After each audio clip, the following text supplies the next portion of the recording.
Hi, Matthew. How are you? Very well. How are you? Yeah, doing great, thank you. And such a pleasure to be able to speak to you today, particularly for a movie like this. And I know it must be exciting for you to reflect on the film, after all these years. And I guess I wanted to kick things off by asking you how I know obviously early on in your career you collaborated with George Lucas, Steven Spielberg, but do you think those collaborations helped prepare you to take on your own epic fantasy movie like this one? Somewhat.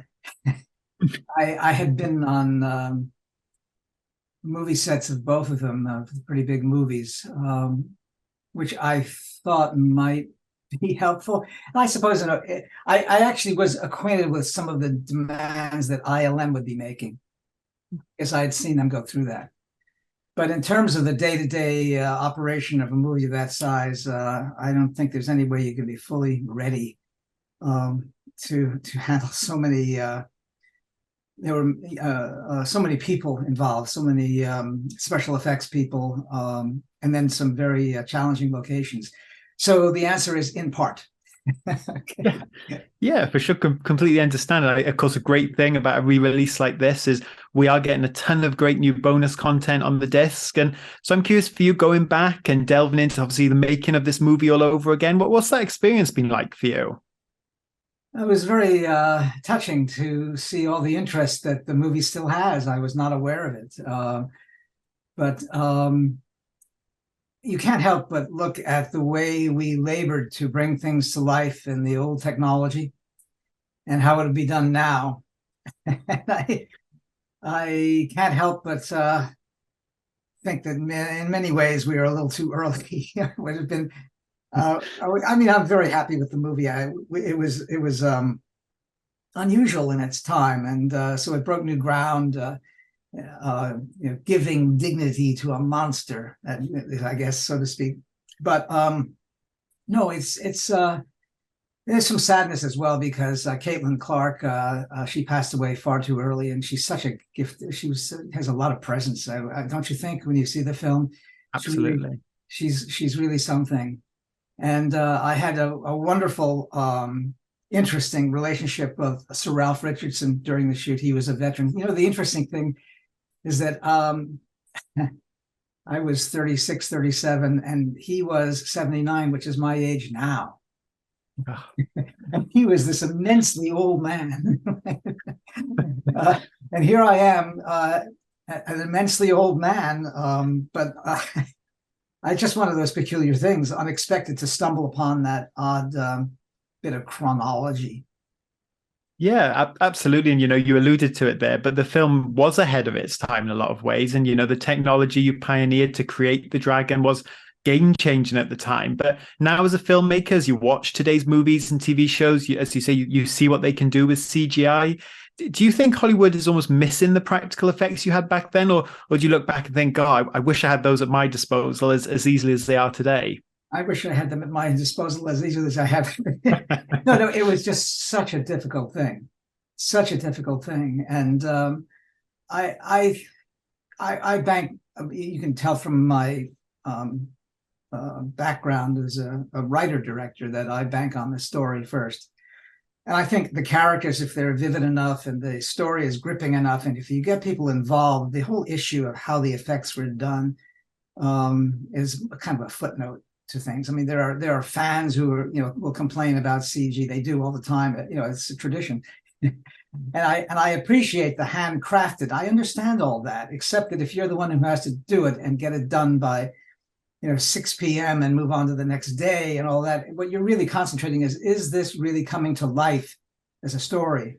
And so if I had had those means at my disposal, I would have trusted myself, I think, to integrate the effects with the live action elements in such a way that it would be a non-issue. At least I would hope it would be. And so it's not just because George was and continues to be a pioneer in all these areas, and he is still a very dear friend, and I'm very much on his side and all of that. But it just I think most working filmmakers who have to endure the difficulties of live action effects, and I mean, and my friend Del Toro is, of course, in that camp as well. He's very much in the handcrafted thing as well. But I think if the movie is operating emotionally, and is making you feel something, that whole question of technique is separate, as sort of a footnote, as I would say. Yeah, absolutely. And, you mentioned Guillermo del Toro there, and obviously your movie, Pinocchio, recently won the Best Animated Feature Oscar. So congratulations on that. But was it, knowing that this movie obviously did inspire him so much, what's it been like to watch his career develop and obviously to be involved with that? And now to see something like Pinocchio receive that sort of recognition, which I think, fair to say, very well deserved. I'm very happy we got the acknowledgement, of course. And with regard to Guillermo, I can stay on topic, really, because when we met over 22, 23 years ago, before he had a career in Hollywood, it was in Guadalajara, where he's from. And the basis of our friendship and future affiliation was the fact that he was a rabid fan of Dragon Slayer. Yeah. And even back then, it was a vintage movie whose technology was already on its way out, but that he was so passionate about it. We talked endlessly about it. And as you'll see in the bonus materials of this new release, it still holds a pretty firm grip on his imagination, which is terrific. Yeah, because you did get down to, you got to sit down together and to record an audio commentary for this release. So to revisit the movie alongside a friend, a collaborator, and as you say, a big fan of the movie, what was that experience like for you? Quite a unique one, I can imagine.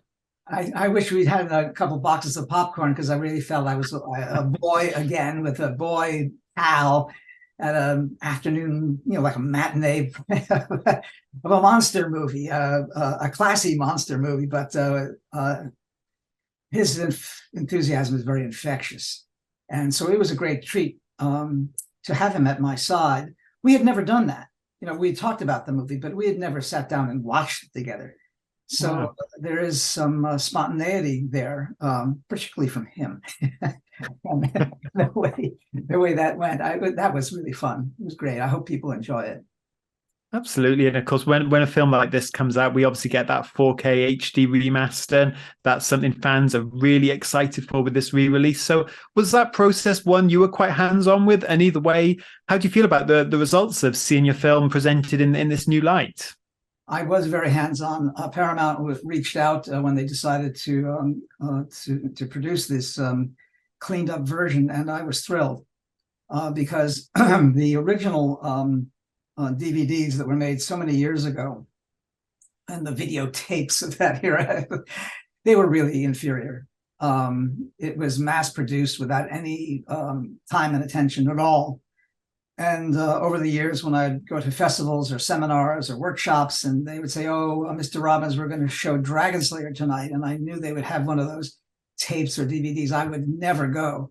I would go for the Q&A afterwards, but I just couldn't bear to watch it because you could see matte lines and grainy skies and all kinds of really distracting artifacts. And this was a pretty good looking movie when it was shown on screen. And ILM really knew back in those days on how to handle all of that on film. But in the process of transfer to the original tapes and DVDs, it was a huge step down in quality. So this is a very, very welcome change. And I sat in with a very talented group of video and audio artists and technicians at Paramount as they went to work, and they had anticipated almost everything. I had the pleasure of seeing them address so many of the issues that had bothered me for years. So I did have a voice, but it was really it was mostly just to be there and make sure that I wasn't dreaming. This was really happening after all these years. Oh, fantastic. And of course, people often point out the similarities between Dragon Slayer and Game of Thrones. Many people involved with that series have credited you for obviously inspiring the dragons we saw in the show. So how do you feel about laying the groundwork for a project like that? And I think how dragons maybe are typically portrayed on screen until this very day, that your work was almost the basis for that in a lot of respects. I'm aware of that. I've never seen Game of Thrones. I guess I should someday just strap myself in and go through the entire thing. It's not so much tension. I'm sure it's a wonderful series. The first time I became aware of the influence of the design of the dragon having an influence such as you described was with Peter Jackson's Lord of the Rings movies. And when I met Peter Jackson, he told me that.